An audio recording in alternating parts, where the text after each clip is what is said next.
What's up, guys? I thought we'd just kind of jump on here and do a quick kind of debrief of Brits, and obviously as the wider season is now winding down, you know, what we've done in 2021 and what we've got looking forward to in 2022. So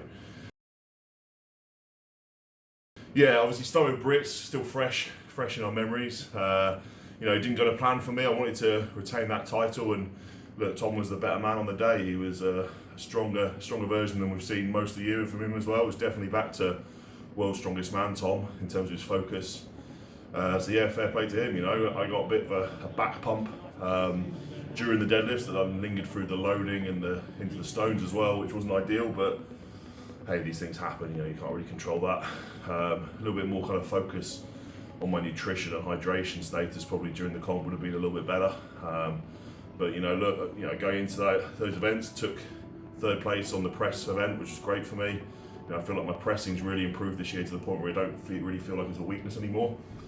You know, I'm not kind of nervous about going into the press events anymore. I'm kind of prepared for them. You know, so if you said you'd take third behind Tom and Luke on the press event going into it, I'd be pretty happy with that. And then yeah, that yoke kind of just blasted it. You know, the yoke's been a good event for me historically in training, and it didn't disappoint. You know, like I think I won that by about 2 seconds. Only guy to go sub 10 seconds with it, and it felt like a nice balanced yoke. It was quick, which is good. You know, I've been working hard on it, and to see it kind of come through like that was brilliant. The 350 deadlift. So I was going out last on this, and with Tom and Hicksy both hitting 8, I kind of knew what I had to do, and you know, I went out and blasted those first 8, and then just got out of position on the 9th. Something that hasn't really happened to me before, actually. You know, I pulled it, and the bar was just too far out in front, and kind of sitting on my legs to kind of go and really get that hitch through. So yeah, I decided just to bail it and move on to the next event. It's probably the right thing to do. Still looking back, you know, I don't think I would have gained an extra 1.5 points on that deadlift, which would have given me a 2.5 point lead into the loading, but I don't think it would have changed much in the end, especially the way that it is with stones being kind of the trump event at the moment. So yeah, loading, I was really struggling with my back at this point. We're doing a lot of work backstage to try and kind of flush it out and get me moving and get me kind of freshened up for it, and it was just kind of really pumped. So you kind of saw in the event I was kind of a little bit down on speed, and I was carrying everything quite low. You know, the barrel, the sandbag, everyone was kind of like in a little bit of a squat jog, rather than kind of my usual up and go with it. So a little bit disappointed on that loading event. I don't think I could have beaten Tom's run there. I would have expected to be top 3 on that, and just not at full power for that, which is a shame. Stone run was promising. You know, I kind of went through and wanted to put out a good run against Tom, and you know, I was neck and neck with him all the way through to that last stone. And when I picked up that last stone, went to lap and load it, and kind of my hand got caught on the ring. These things happen, especially if you're going last. There's a lot of tacky on the stone. Sometimes the ring that we sit the stone on can get stuck. So I couldn't get out of the way, and then I just had to try and load it there and then, and did load it, but it was a little bit of a slower time. And I think looking back, I think I'm now at a stage where I can one motion at 180. So it needs to get done. We use that lighter set in competitions. It should be a 5 run of all one motions, and that would have, you know, obviously been a big difference for me. So a little bit more confidence needed in the stones. Back myself, especially with those one motions. Yeah, so you know, now you know we're moving into the off season, and it's an off season that then leads us up to Brits again. You know, Brits again is in February. It's, you know, not that far off really. You know, 16, 18 weeks, something like that. It's a chance for me to get some retribution, to retain that title, or regain that title off Tom. You know, he's got it on loan, I'm saying. You know, I want to come back and take it back off him in the next year, and to do that, it needs to be a little bit heavier. Not just for, you know, not just for Britons, but more for World's Strongest Man later in the year. It's one thing I'm learning is, you know, World's Strongest Man's going to suit the heavier athlete. So, you know, it's something I did learn from Eddie as well when he wanted to kind of beat Brian and Thor. You had to get really heavy. He had to kind of match their body size. So, you know, Tom is the new Thor. You know, he's a big unit. I need to push my body weight up if I want to be competitive with him. So big focus now in this off season is obviously putting on some mass in the right areas. I still don't want to get sloppy. I want to just put on some good quality muscle mass. So had a word with Jordan over at Trained by JP. He's sorting out my diet, and you know, the first couple of weeks has been great. So I feel a lot more energy. I feel fresher. I'm not so bloated. My eating's been on point, and you know, I've got up 2 pounds on the scales already. 4 pounds, sorry, on the scales already. So yeah, it's ticking away, and the goal for next year is coming in around the 160, 165 mark, especially for a big deadlift later in the year. So obviously that's my goal, kind of moving into Worlds, is to get that weight on. Once we know kind of more events and when it is, we'll be able to kind of focus more towards it. But my off-season setup is quite simple. I've moved away from strongman events for 12 weeks. Just be focusing on my gym lifts, so focusing on my deadlifts, squats, military presses, incline bench presses, training a body part split as well. I've got 2 press sessions in a week. I've got a leg session, I've got a back session to kind of go with the deadlifts and squat work I'm doing, and then also put in an arm session as well, just to focus on those triceps and bicep work that I need to do, just to help with my kind of pressing events and arm over arm and various other events where kind of, you know, your biceps do actually play a role. So that's my split at the moment. You know, 5 days a week training, eating a varied calories depending on whether it's a heavy training day, a medium training day, or a rest day, which is something I haven't done before, which is definitely new and interesting for me. I'm kind of feeling the benefits already. And then that's the whole goal, is to get up to that kind of 160, 165 weight by the time we get to World's Strongest Man. Put it on gradually so I can kind of utilise that weight as best I can. So obviously a big moment in the last year as well was obviously the Deadlift Champs. You know, with all those guys pulling over 1,000 pounds. It was my goal to come in and pull 1,000, and then yeah, it became like the norm, which is insane. It kind of shows how far the sport's moved on. You know, we've gone from 400 being a big lift to 1,000 pounds being mystical, to, you know, 1,000 pounds become the norm. Everyone pulled 420, which is insane. So 420 kilo deadlift, 900 pound deadlift got you last place in the Deadlift Champs, which is insane. So things have moved on, and yeah, it was a great night for me. I went for 470 after that and just lost it forward. I think probably it was just one lift too many. You know, I did the 400, 420, the 1,000 pound, and then went for 470.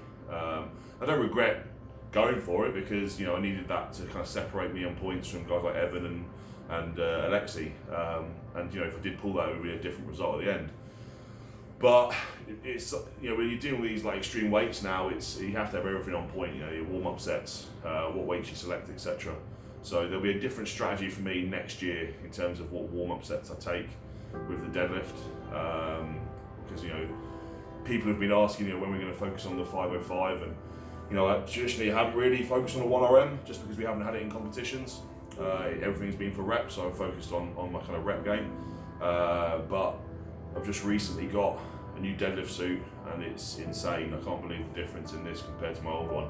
And that another aspect of me gaining weight for next year is to kind of really have a good go at this deadlift. So we'll get after the 505 and kind of really train towards it. And it'll be interesting to see what I can pull just with some kind of deadlift focused training, especially with the kind of weight gain, which is something that's always shown like a linear progression for me with my deadlift. You know, as I've got heavier, my deadlift's always been around that kind of 3 times body weight. So yeah, it's a good one for me. I've put the numbers into the program I usually use to peak for it, and it all looks manageable. So exciting times. Yeah, 2022 we'll be having a good crack at the world record deadlift. Quick question on that max deadlift. Do you think it'd be better to go to like a powerlifting system of actually nominating your big lifts rather than having to do the lifts they nominate for you? It's a difficult one, obviously, with the, you know, asking about whether you kind of nominate your lifts or you just go rising bar. When you nominate your lifts, yes, you'll probably pull more, you know, what you're going to pull. You'll probably max out for what you can pull that day. The problem is it makes the show quite slow, and it can get a bit confusing for the fans. So I think the rising bar approach is the way to go, because, you know, we're looking to set records, but you have to remember you can skip lifts. So, you know, for me next year, I might decide I'm not going to do the opener. I'm not going to pull 400. I'll come in a little bit later, just to save some energy for a pull later down the line. So, yeah, I think we're in the right place. It builds the drama, builds the suspense, because, you know, we are an entertainment sport. It is what kind of pays the bills. So we are there for the fans. And I think kind of the 3-lift approach from powerlifting can be a little bit slower.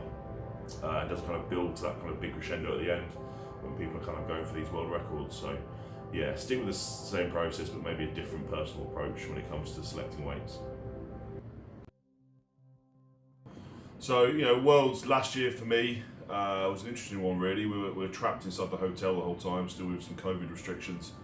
And it was difficult, quite difficult mentally. You know, obviously a kind of breeze from a group really, because we had a couple of dropouts, but it was still the kind of 3 guys you'd expect to be batting for at the end.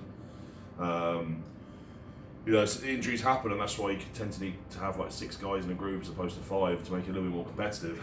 But yeah, I got through to the final, and I was really looking forward to the finals events. I thought they were quite good for me. I just had a bad first day, like real unlucky. You know, I went first on the medley, and it turned out the frame was a lot lighter than one in the heats. So with me taking my time and worrying about my grip, and really I shouldn't have. I should have just picked up and gripped it and ripped it. So I dropped a couple of placings there and where I thought I'd be. The train push was difficult. It was a tough push. You had to keep it going at speed.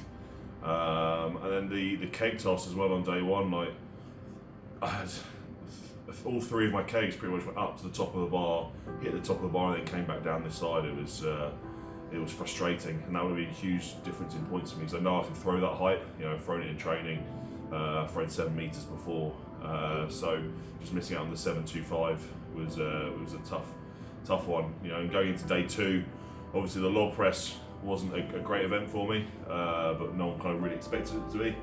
And then kind of redeem myself on the deadlift, getting kind of those 10 reps, going out first as well on the deadlift is always difficult. But I got the 10 reps on those boxes, and then yeah, finished with a relatively solid stone run. The big workouts for me for Worlds is kind of get my head focused in the right place when it comes to these events. Obviously my pressing needs to improve, but it's already going on that upward spiral. We've seen that from the back end of this year. And the other thing is to make sure I'm hitting all 5 of those stones. So obviously when we're training with giants, and it's either the lighter set or even the heavier set with giants up to 200, it's very different from the setup we have at Worlds, which is up to 210 kilos. So yeah, I need to get used to loading my 210 stone to a much higher platform. So you'll expect to see the platforms on the farm go up a little bit higher as we train that for next year. And you know, my goals for Worlds next year is tough to know without the events, but you know, improve on my placing this year. Obviously I finished 8th, and then you know, I'm trying to improve for next year and kind of climb up that tight table really. You know, I want to be kind of in those pushing for that podium position. I think I'm good enough as an all-round athlete to do that. It's just kind of getting kind of everything set up right and ready to go. And I think that the extra body weight is going to be a big benefit for me, especially at a slower comp such as World's Strongest Man. So next year, we obviously the plan is to do as many kind of Giants Live shows as I can. We're kind of spoiled for the fact they're all in the UK as well. A lot of them in the UK, so plenty of times to compete domestically. Obviously, Worlds is the big goal next year. You know, we kick off the year with Britain's Strongest Man, where I want to kind of get that title back, and then we'll be focused on World's Strongest Man. It's usually around the halfway through the year. We're not sure on dates yet. We haven't really heard anything, but yeah, we're kind of expecting it around halfway through the year. So get ready for Worlds this year is the big goal of mine. Because it seems like, you know, with that new position, everyone tends to be fresh for Worlds, so it's kind of bringing out the best in the athletes. After that, you know, we've got the giant shows, we've got whoosh shows. We'll wait for the calendars to come out on those. Obviously still got the Arnold UK is going on later in the year as well. That's been confirmed. So yeah, plenty of competing again, but it'll be kind of picking and choosing my comps. Obviously with the Deadlift Champs, whenever that is, I'll be going hard at that one. Hard at Brits and focusing on Worlds. And the rest of the shows, I'll be there to compete, enjoy myself, and put on a show for the fans. So thanks for watching, guys. If you like this video, like this kind of update, make sure you smash that like button. If you're not subscribed to the channel already, please subscribe. It helps out a lot. And I'll see you in the next video.